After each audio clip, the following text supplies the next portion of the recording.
अगला जो मंडप है उसके निर्माण का काम प्रगति पर है।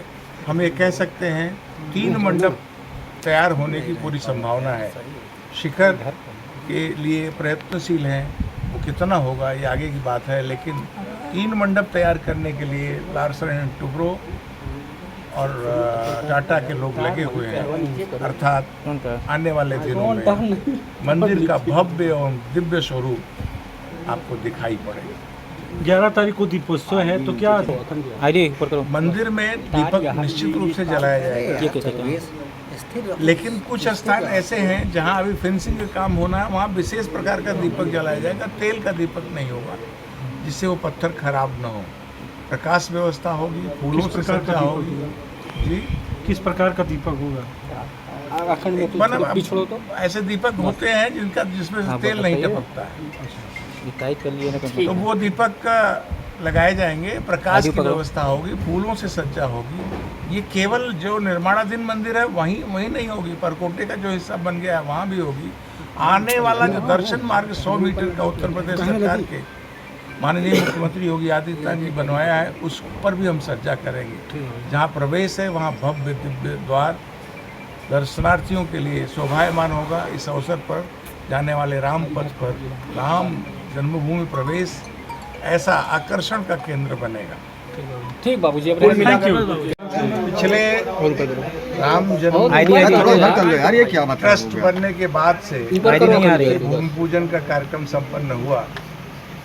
प्रत्येक माह श्री राम जन्मभूमि मंदिर निर्माण के लिए निर्माण समिति के अध्यक्ष श्रीमान नृपेंद्र मिश्रा जी अयोध्या आते रहे और कार्य की प्रगति की समीक्षा, आगे के कार्य की योजना, ये उद्देश्य उसके पीछे का था।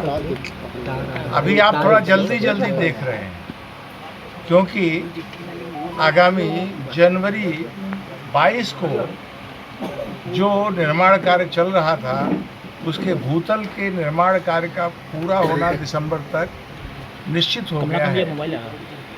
तो निश्चित हो जाना एक विषय होता है, उस काम की बारीकी से समीक्षा करते हुए 31 दिसंबर तक सभी काम पूरा हो जाए, चाहे वो फर्श के निर्माण का काम हो, चाहे खंभों पर मूर्तिकारी का काम हो, गर्भगृह का काम हो, बिजली का काम हो, दरवाजे जो लगने वाले हैं उसका काम हो, परिसर के अंदर जो बन रहे अन्य पिलग्रिम फैसिलिटेशन सेंटर है उसका काम हो, उसमें लगने वाले लॉकर्स हो, उसमें लगने वाले फर्नीचर्स हो, निर्माण होने वाली सड़कें हों, यूटिलिटीज हो, शौचालय आदि का निर्माण हो, इन सब विषयों की समीक्षा जिसकी तिथि पूर्णता की 31 दिसंबर तय हो गई है, उसके लिए अब वो 15-15 दिनों में आकर के समीक्षा कर रहे हैं। आज की समीक्षा में ये ध्यान में आया कि परकोटे का पूर्वी दिशा जहाँ से तीर्थयात्री प्रवेश करेंगे उसका अधिकतम हिस्सा तैयार होकर के प्रवेश मार्ग अच्छा ढंग से दर्शनार्थियों के प्रवेश के लिए तैयार हो जाएगा। फर्श जो बन रही है उसका इनले होकर के आ गया है, वो लगने का काम लग रहा चल रहा है। लगभग 40% इनले का काम पूरा हो गया है। आगे आने वाले दिनों की जो निश्चित तिथियां हैं उस तक वो काम पूरा हो जाएगा। फर्श का काम पूरा होने के बाद लाइटिंग का काम चलेगा, ईसाई भी होती रहेगी, लाइट भी लगती रहेगी। प्रत्येक खंभे की मूर्तिकारी, प्रत्येक खंभे पर जो कलाकृतियां हैं वो भव्य दिव्य रूप में आने वाले दर्शनार्थियों को दिखाई पड़े, इसके लिए एक अच्छी प्रकाश व्यवस्था मंदिर के अंदर हो। उसकी तैयारी में जो फिलिप्स कंपनी है वो अपने बिजली के सामानों को ले आ रही है और उसको यथास्थान लगा रही है। अगर हम परकोटे की बात करें तो परकोटे में भी जो ग्राउंड फ्लोर के नीचे का काम है, जहाँ पर बेसमेंट बनना है, वो भी काम 31 दिसंबर तक लगभग 50% पूरा हो जाएगा।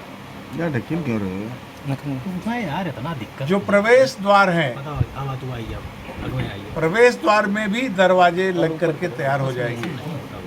और ऊपर मंदिर के अंदर के लगने वाले 14 दरवाजे जो ग्राउंड फ्लोर के हैं वो भी बन करके तैयार हैं। फिनिशिंग का काम उनका चल रहा है, वो भी यथा समय अपने स्थान पर लगाए जाएंगे। दूसरी मंजिल का काम भी प्रगति पर है, जिसको हम दूर से ही देखते होंगे।